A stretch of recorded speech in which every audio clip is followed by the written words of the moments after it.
everyone. I'm Nupur, Assistant Professor, Tecnia Institute of Advanced Studies in the Department of Information and Communication Technology. Today, we are starting the video lecture series for the course Java Programming. The topics that we will be discussing in today's session are Introduction to Java and Features of Java Programming. So let's start with the introduction. The Java language project was initiated in June 1991 by James Gosling, Mike Sheridan and Patrick Norton, the small team of Sun engineers called Green Team. Firstly, it was called Green Talk by James Gosling and file extension was .gt.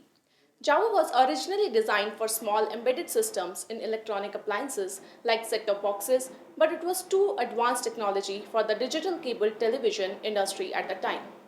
After that, it was called Oak and was developed as a part of the Green project. Java team members initiated this project to develop a language for digital devices. Later, Java technology was incorporated by Netscape as it was suited for networking. Now let's discuss why Java is named Java. Java was initially called Oak as it is a symbol of strength and chosen as a national tree of many countries like USA, France, Germany, Romania, etc.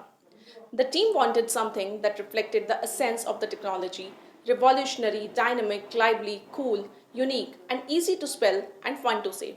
In 1995, Oak was renamed as Java.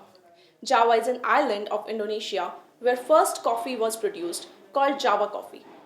In 1995, Time magazine called Java one of the 10 best products of 1995. JDK Java Development Kit 1.0 released in January 23, 1996. So this is about how Java was named. So now we'll be discussing features of Java. These features are also known as Java buzzwords. These features are simple and easy to understand. First one is Java is simple. It is an object-oriented language. It is platform independent, robust, secure, portable, architecture neutral. It has high performance, multi-threaded nature, distributed, dynamic, and interpreted. So now let's quickly discuss each of these features one by one. According to Sun, Java language is simple because syntax is based on C++, so it is easier for programmers to learn it after learning C++. Secondly, it has removed many confusing or rarely used features that were available in C++, example, explicit pointers, operator overloading, etc. Other thing that makes it simple is there is no need to remove unreferenced objects because there is automatic garbage collection in Java. Second feature is that Java is object-oriented, means we organize our software as a combination of different types of objects that incorporates both data and behavior. Object-oriented programming is a methodology that simplifies software development and maintenance by providing some rules. The basic concepts of object-oriented programming are objects, classes, inheritance, polymorphism, abstraction, and encapsulation. We will be discussing more about object-oriented programming in further lectures. The other feature is that Java is platform independent. Unlike other programming languages like C, C++, etc., which are compiled into platform-specific machines, Java is guaranteed to be write once and run anywhere language. On compilation, Java program is compiled by the compiler into bytecode. This bytecode is platform independent and can be run on any machine. Plus, this bytecode format also provides security. Any machine with Java runtime environment can run Java programs. Java code can be run on multiple platforms, example Windows, Linux, Sun Solaris, Mac OS, etc. Java code is compiled by the compiler and converted into the bytecode. This bytecode is a platform independent code because it can be run on multiple platforms. So this makes it write once and run anywhere. Next feature that we'll discuss is Java is secured. The reason for its security is, first of all, there is no explicit pointer in Java. Secondly, Java programs run inside the virtual machine sandbox. Third, Java has class loader. It adds security by separating the package for the classes of the local file system from those that are imported from network sources. Other thing that makes it secure is that it has bytecode verifier. The bytecode verifier checks the code fragments for illegal code that can violate access right to objects. Security manager. This determines that what resources a class can access, such as reading and writing to the local disk. So these securities are provided by the Java language.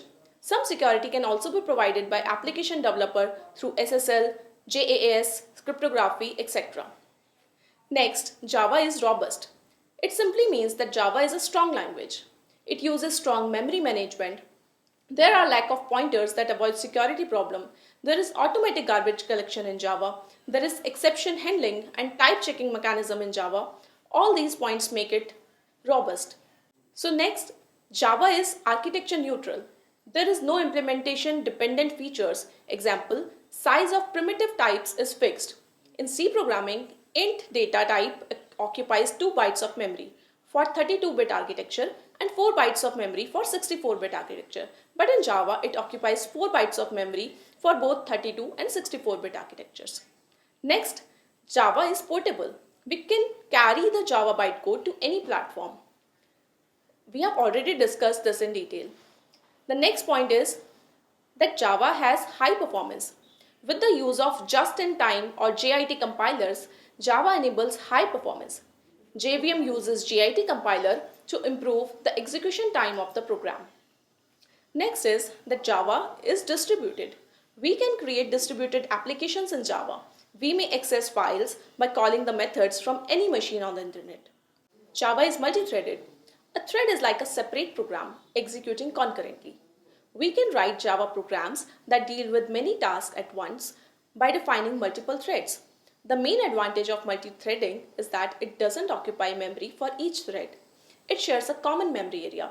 Threads are important for multimedia, web applications, etc. Java is dynamic.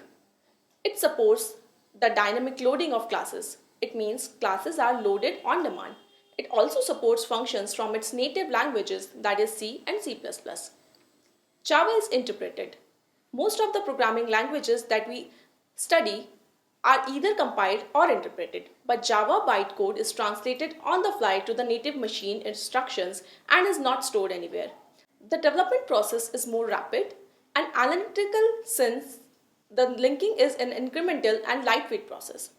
JVM sits in between the Java C compiler and the underlying hardware. The Java C compiler compiles Java code in the bytecode, which is understood by a platform-specific JVM. The JVM then compiles the bytecode in binary using just-in-time compilation as the code executes. So these are the features of the Java.